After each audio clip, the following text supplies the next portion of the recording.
Welcome again to the Contingent On You Listening podcast. My name is Steve Pletz, here with my co-host Isaiah Hernandez. Welcome, everyone. Contingent On You Listening podcast, a podcast sponsored by Century 21 Award affiliated, talking all things real estate, things that you should know as consumers, things that we should do better as agents, market trends, but we're broadening our scope here, for sure. Doing quite a few things. Broadening our scope to green tea, I noticed. Yeah. This is Isaiah's New Year's resolution. This resolution. Come out in January, but we will probably actually broadcast here, who knows, spring, early summer.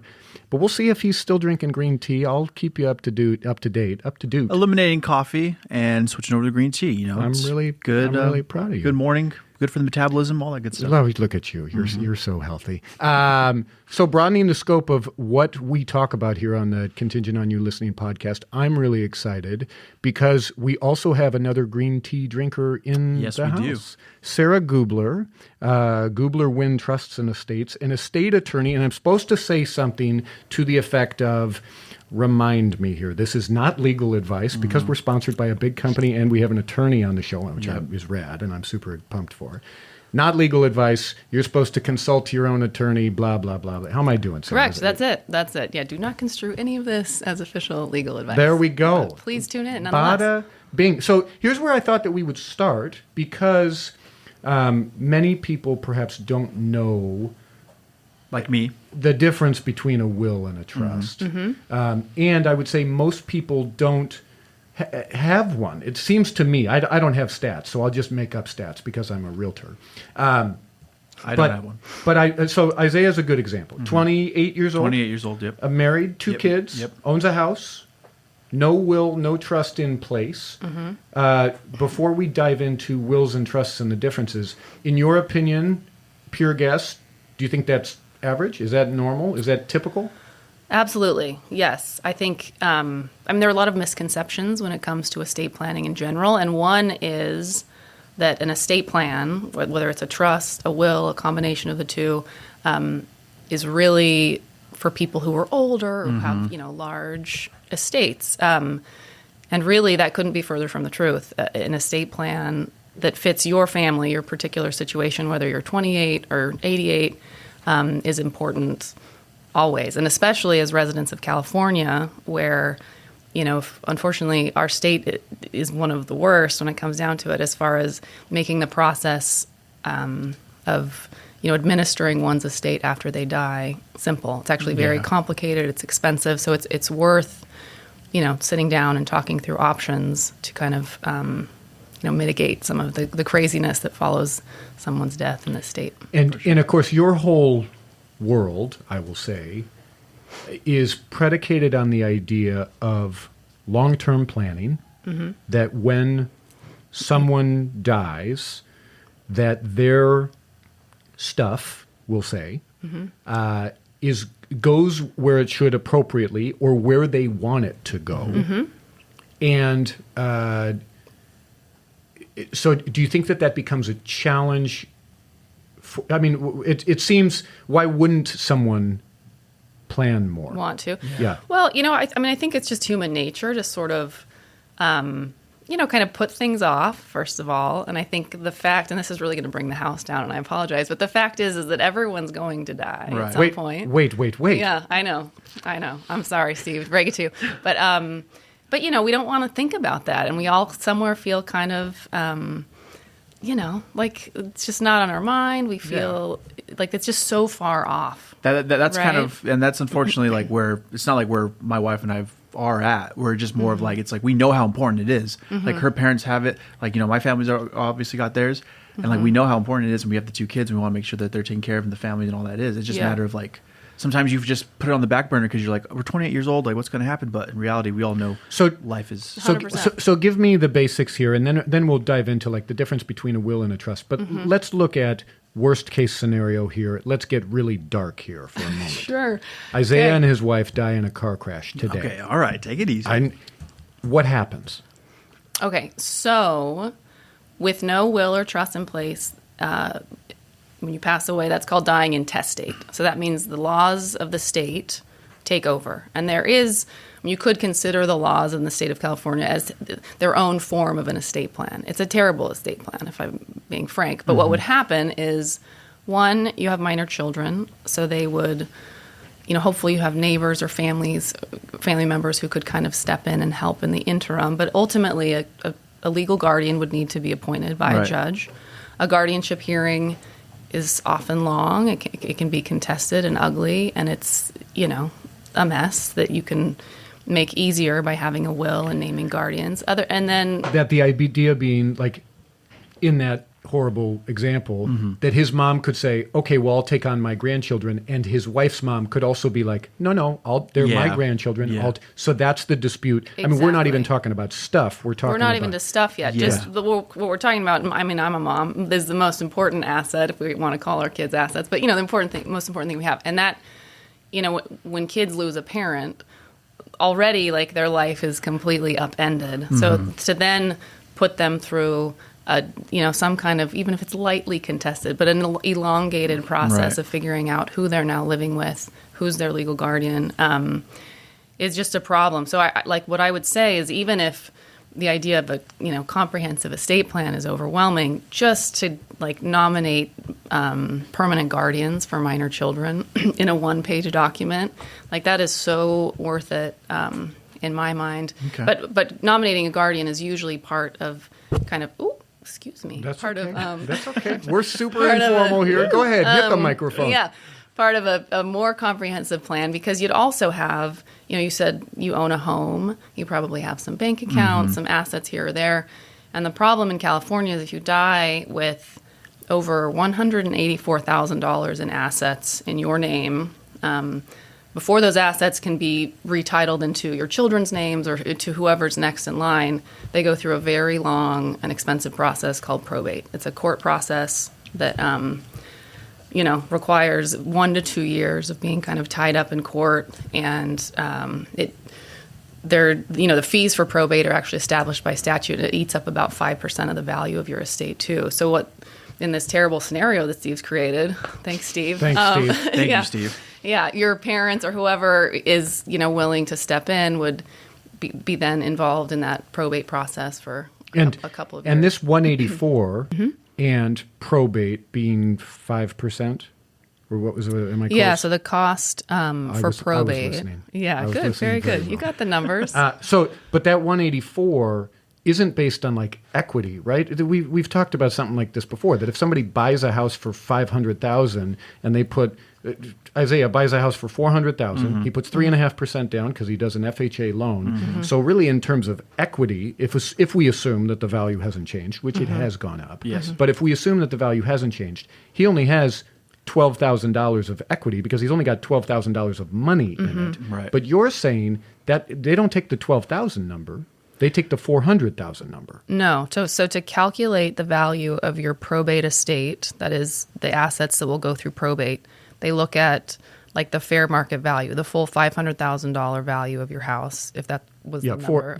He just made $100,000 Okay. in equity right Okay, now. cool, perfect. So that estate would definitely go through probate, and not only that, in calculating the fees for the personal representative, for the attorneys, and that's where we get this 5% number. It's 5% of the value of the probate estate without taking into account your mortgage. So here's what's so stupid, state of California. Homeboy dies today with his wife. Dark. Super Real dark. Super, Yes. super Thanks, dark. Steve. Thanks, Steve. Thanks again. The house is valued at $400,000 because he just bought it. He has to pay 5%. The estate has to pay, and let's say he's got some bank accounts, blah, blah, blah. Let's say, for round numbers, let's say it's $500,000. They owe $25,000 to go through probate. Yeah, by the end of that probate process, those will be the fees collected. Even though he may not have $25,000 worth of equity. Yeah. Correct. That's Yes, silly. correct. Which Wow. is what makes it really a big issue. I mean, Right. especially whether it's this dark scenario that Steve so lovingly presented. It's to a dark us, scenario, or- but it's needed. But Yeah, but the idea being that not only in this terrible circumstance, Right. not only do you got to deal with who's going to watch the children, but now if mom takes over, grandma to these kids, she's got to find $25,000. Yeah. Yeah, and you hope that, the estate could pay the probate fees, but after that, the fees are paid. I mean, you thought you were passing down a home to your kids, right? And you've really left nothing. I mean, hopefully not. Again, hopefully the estate's at least paid the fees and you haven't actually left debt in addition. But, the silver lining is that all of this, the nightmare of probate is actually avoidable. There are a lot of ways to have your assets avoid going through that process, the most common of which is to create a simple revocable living trust and to, put your assets in that trust. There are other options, too, for avoiding probate, but what would normally fuel anybody and everybody to first come to me or to come to an estate planning attorney, whether, again, 28 or 88, would be this desire to just keep their family out of probate because it really is a disaster. I mean, it's just awful. So we have, I thought, again, we know Steve's scenario was dark, but again, it's much needed because sometimes I didn't know any of that. I mean, we knew it would be complicated. Obviously, we knew it wouldn't be as simple as, doing like a trust and whatnot, and having the kids and all the property taken care of. But to continue off this is now, what would you recommend for someone in my situation? Yeah, let's get some free legal advice. This is the benefit of having an attorney in here. No, but for real. Yeah.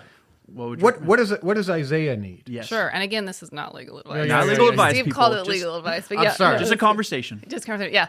So what I would recommend is what we call a revocable living trust or revocable living trust. Can be pronounced either way. It's the same thing. Okay. Which I like to sort of describe as a box with the lid open during your lifetime. And what you do during your lifetime is fill up that box with your assets. Okay. So and what I mean by that, we'll use your home as an example, would retitle your home. So instead of holding it as Isaiah and wife, comma, husband and wife as joint tenants, you'd grant it to yourselves, Isaiah and wife, comma, trustees of the Isaiah Family Trust. Okay. And then what happens after you pass away is it's like the lid on that box closes, and whoever you've picked as your successor trustee will simply step into your shoes, kind of wrap their arms around that box, read the instructions in the trust, and do what needs to be done with those assets. And that can be done completely outside of court with no judge oversight, no fees. Well, trustees are actually entitled to get compensated for their time, but pales in comparison to that 5% of your entire estate. Would a will suffice? Good question. So a will is a great document, important document. It does not keep you out of probate, though. So a will is more so like an instruction manual for the judge. It still has to be lodged with a court in probate, and a judge will then work off that will in giving authority to an executor and in dictating where things go. And in that guardianship hearing, for example, that will would help that go much more smoothly, and it would probably be uncontested. It would be quick. So even when I do draft a revocable living trust and help a client put their assets into it, I still will draft what we call a pour-over will, which is a simplified will, especially for you, Isaiah, because we'd name guardians in it, and it still serves a purpose. A pour-over will actually says, anything not in the trust at my death should pour over into it, so it serves as kind of a safety net. But if you just have a will on its own that you're hoping will kind of dictate where everything goes after you die, that will likely go through the probate process if your assets are worth it. Yes. Yeah, it's good just to know. It's just not enough. Okay, totally. So I kind of want to segue here a little bit to talk about real estate agents and your relationship with real estate agents. And so there's a few different things that number one is kind of what are the big mistakes that you see agents and homeowners make as it relates to your world with wills and trusts and estate planning? Yeah, I would say the biggest, just came up a few minutes ago, actually. The biggest mistake is to go through the process of sitting down with an estate planning attorney, make those tough choices about, who's going to be guardians of your kids, how do you want things to go, make an investment towards this beautiful estate plan, and then fail to actually put anything in that box, right? So fail to, if a client then doesn't go on to retitle their property so that it's in the trust or retitle their investment accounts or bank accounts, then that trust is actually worthless. A trust only controls or only dictates what happens to the things in that box. Okay. If it's empty, it's no good. that make sense? Very Yeah. interesting. Yeah, that people go through the time, spend the fees to build the box, so to use your example, but then they don't actually put the Put stuff it in. in. Yeah. Yeah, and that's called funding the trust. It's a really important step that some estate planning attorneys help with, others don't. But in any case, it's something that as individuals, we kind of need to keep our fingers on throughout our whole lifetime. Like when you buy future properties down the road or sell property, there really needs to be a concerted effort to continually, link your assets to the trust. And so when should someone, in your opinion, hire an estate attorney? What is there a trigger to, hey, I need to really, homeboy here, bought a house, got married, had kids, bought a house, never felt the trigger, or maybe felt the trigger, but it wasn't enough. Right. Yeah. I guess my questions are, what are the most common triggers that you see, and what should the triggers be? Yeah. Good rhyme. Yeah, no, that was I'm a poet nice, Steve. and didn't Wow. know it. The most common trigger that has come up in the last couple years, for obvious reasons, has been, COVID. has been COVID. Has been Yes. the loss has become much more close to home for more people than I think, we ever expected. COVID was no respecter of persons, and kind of took out. It took a toll, and that got plenty of people thinking about their own mortality and getting things in place. And I think, and that happens if you go through, if you're unfortunately going through the probate process for a parent, or you see a neighbor going through it, that will sometimes trigger in someone's mind, hey, I should really do what I need to do to make sure this doesn't happen in my family. But I think even before disaster strikes, purchasing a piece of real property is a great time to think about a trust, because, if you think about it, that $184,000 threshold for going to probate is pretty low in the world of California real estate, right? I assume you're the realtors, but like someone buying even the smallest piece of property. Yeah, 184 is a mobile home. Yep. Yeah. So that should be a trigger for us as agents, perhaps, to be able to say, that if somebody is purchasing, to say, hey, about time you start thinking about a trust. True. Now you've got some real assets. Now you've got some dependents. Now you've got, and it doesn't always, I guess, need to be husband and wife with kids that need a trust, but that seems the most obvious in our head, which is, hey, bud, congratulations on buying a house. Let me tell you the next steps that you really need to take. It doesn't feel like you need to take it right now, but you really do. Yeah, I think doing that would be, I'm biased, of course, but a huge service to your clients, because I think too many people just don't realize how they will inevitably be affected by. Can I pry into your personal life? When did you put your trust in place? Yeah, well, so in law school, in my third year of law school, I was taking a lot of estate planning classes, and I was actually expecting our first child, and we had no assets at all. But it was actually being pregnant and the fear of everything that comes with that, of bringing a child into the world, having all this responsibility. I drafted my first little will at that point. Okay. And a will was sufficient at that point because, again, no assets to worry about. I just wanted guardians for my child. Right. Yes. And then when we bought our first home a few years later, we upgraded to a trust and continue to update it. That's the other really great thing about living trust. They should really live with you as your life changes, as your assets change. It's really easy. Again, I'm biased and I'm like the one who does this, but I don't think it's hard for my clients either to come in and make changes as their life, as circumstances As a change. guardian passes away, As a guardian passes away, as a trustee is no longer available, or I think it's great too just to have a relationship with an attorney where if something changes in your life and you don't actually know whether that triggers or whether that merits a change to your estate plan, you can call and say, hey, we just had another baby, their name isn't in the trust. Does that mean we need to come in and completely redo it? The answer is no. But, it's nice to be able to check and confirm and keep your finger on your trust over time, because what happens often is that, parents will have done a trust 30, 40, 50 years ago and kind of stuck it on the shelf and forgot about it. And, it's still better than nothing because it shows their intentions for what they want to happen with their estate. And even if it ends up in probate, that trust will be used to kind of honor their intentions and hopefully make the probate process go faster. But the best thing you can do is set up a trust that fits you now and then continue to update it so it always fits you. I have a question for you. So when it comes to getting with your clients and you have the trust, right? And then like say they need someone passes away and they have that property, they have the home specifically. What is your relationship with a realtor at that point? Do you communicate that with a specific agent? Like, would you do that for them if they don't have someone in mind? Yeah, I hear what you're saying. I think kind of what you're saying that I agree with is a great question is, what's your relationship with real estate agents? Yeah. And how does that work? Thank you, Steve. That's good. Well, and I liked where you're going with that, Isaiah. It felt like you wanted to know specifically, like when someone dies.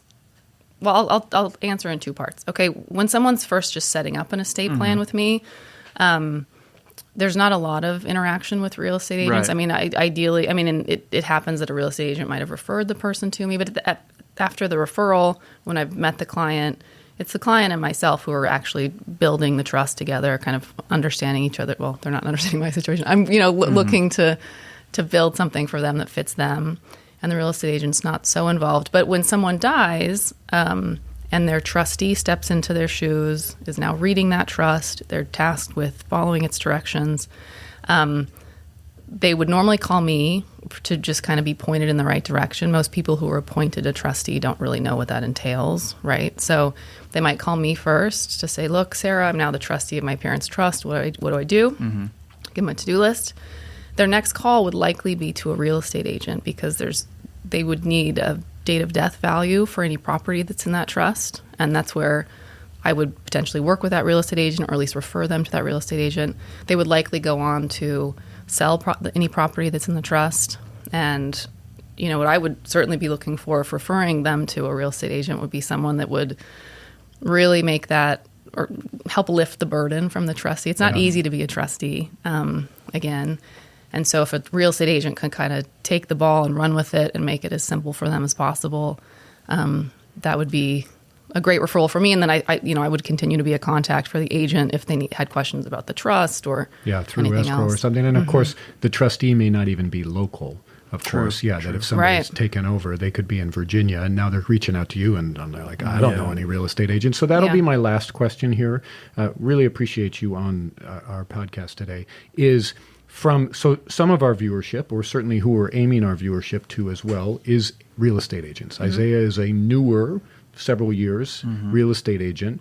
Isn't it? What value can real estate agents bring to an estate attorney? Like obviously what we're interested in as realtors is building relationships with great estate attorneys who run into these situations and someone passes away, trustee needs, and you can just say, Steve's your guy. Let me introduce you.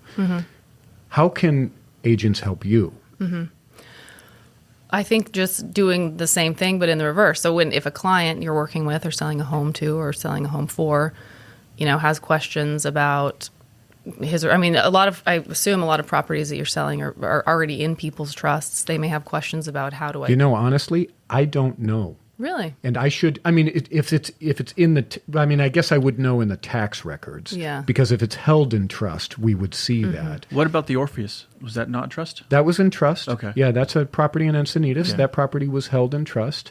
And it's typical that then within escrow that I'm the seller, in this case, the trustees, are providing escrow with a copy of the trust.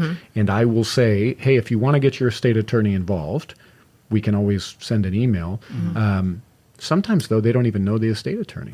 Yeah, well, that's not uncommon, especially if they're administering a trust that was done, 30 or 40 years ago. Yeah. And that's fine. Any well-drafted trust should be, you should be able to administer it decades later without an attorney's help. It should be drafted well enough that that's possible. But I think it would be helpful for me to... Well, I'll have the name of a real estate agent in my back pocket because, like I mentioned, with trust administration, especially, needs come up where clients need you guys, frankly. Yeah. And, as far as what you can do for me. It's mostly just what I'm finding with marketing in my firm in general. It's all about education. Yeah. I just think people don't realize just how important a trust is, and I would never expect you to be like the educators on estate planning. I mean, you're real estate agents, stay in your lane. I'm fine with Yes. that. But that being said, it doesn't hurt to say to a client, hey, have you considered putting your house in a trust? Hey, this is important. Yeah. You now have welcome to adulthood. Exactly. You This have is- responsibilities. Yeah. Take them seriously. Exactly. And say, hey, no pressure.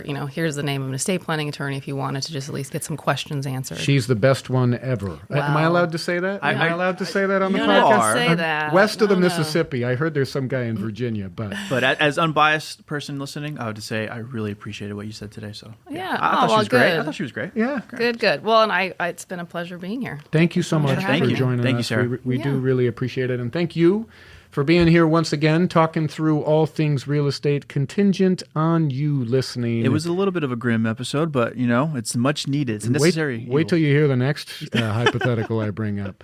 We'll see you next time. Thanks for joining us. Thanks, everyone.